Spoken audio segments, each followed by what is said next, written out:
What's going on, y'all? Welcome to KISU University. Keep it a stack university. Get your pencil and paper out. I ain't talking about your regular pencil and paper, man. I'm talking about this holy water. So let's go ahead and take a moment and get our minds right so we can dig into this content.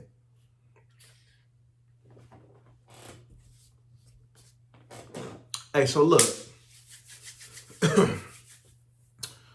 So I looked at that Katt Williams interview with Shannon Sharp, and it's going viral, it's going up.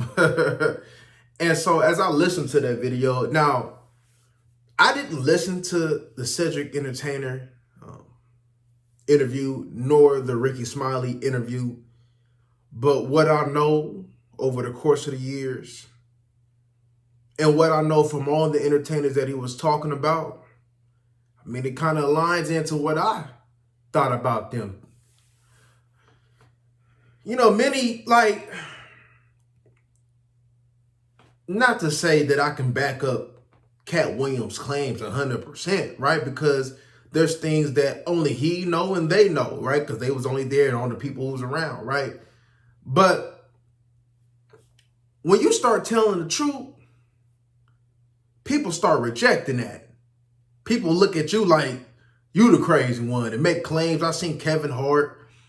I remember the clip when he was talking about how Katt Williams was on drugs and yada yada yada, and Katt Williams refuted them claims talking about drugs. I never did no heavy drugs a day in my life. Only thing that I've ever did was the nicotine and the doja from the Ponderosa.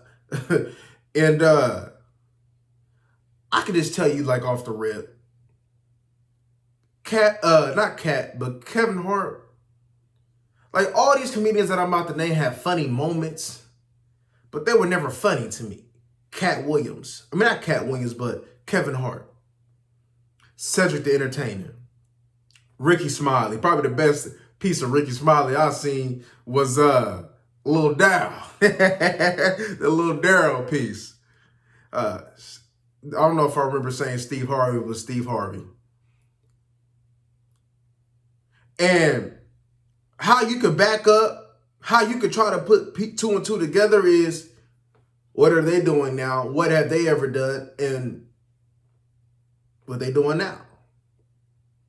So I'm not here to go ahead and convince you to see if Katt was right or not.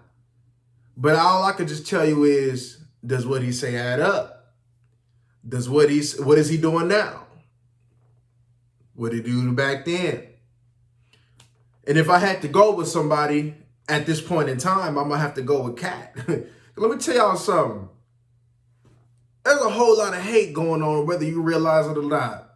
And there's a whole bunch of feel-good stories, like the Steve Harvey story. Like, Steve Harvey been lying to y'all. And people been rolling with it.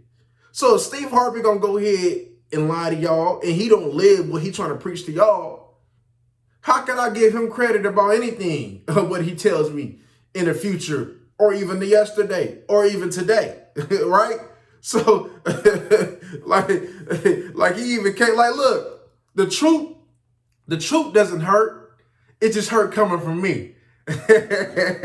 And what Katt Williams said, the truth didn't hurt, it just hurt coming from him. Now, you can look at that script on that Friday after the next, like, man, whoever wrote that, they ain't come up with that.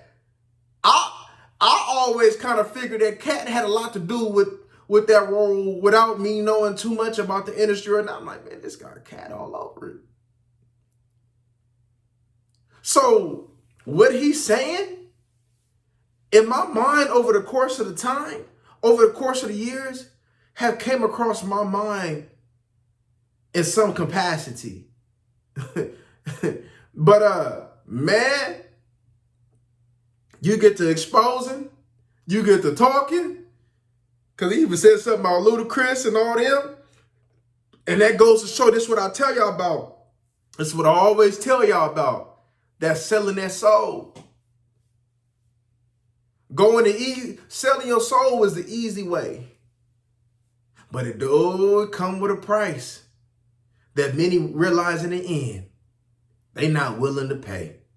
As you can see, We don't have to have 100% concrete knowledge, but we know, if you know that there's people that did such thing is starting to pay the consequence today. And like Katt Williams said, in the places that he didn't need to be touched, he is still untouched today.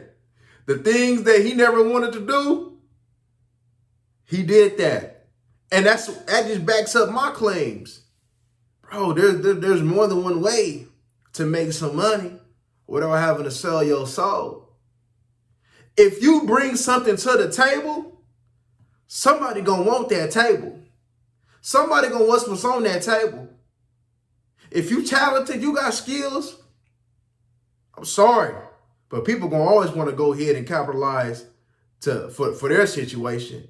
And if you could be beneficial, well, here's your choice to go ahead and benefit. A lot of people, man, that get to crying and stuff, they not beneficial to anybody or any organization or anything. But if you got skill, like I always say, and like many others said before me, skills always pay the bills. And the creativity that Katt Williams had, his skills paid the bills. His work ethic paid the bills. His sacrifice, because I even heard about the sacrifices that he made. Being in the car, going from city to city, perfecting his craft, making a sacrifice, knowing like, man, this is my way out. I'm all in. How he was talking about how he would practice with others that, you know what I mean, when they wasn't on the set, just to get it down to a T. See, we see the final product, just like when you watch sports and you see the final product, but many times you don't see the sacrifice that was put in, that was made to present you the final product that them people make look so easy. And that's all. There's gonna be a lot of people mad, and it also, what Katt said, kind of goes back to what I always say. Don't just take people's word for gospel. Research. Look it up. Because a lot of the times, including Wikipedia, doesn't always be truthful. You can't take what a lot of people say to heart and to just believe it. Because a lot of people have many hidden agendas. And y'all know some of the hidden agendas that follow me on other channels that I talk about, that hidden agendas that people have. And it's true today, and it's especially true in the industry. But y'all let me know what y'all think about this in the comment section. Y'all like and y'all subscribe so we can go ahead and get up in this algo. We gone, y'all.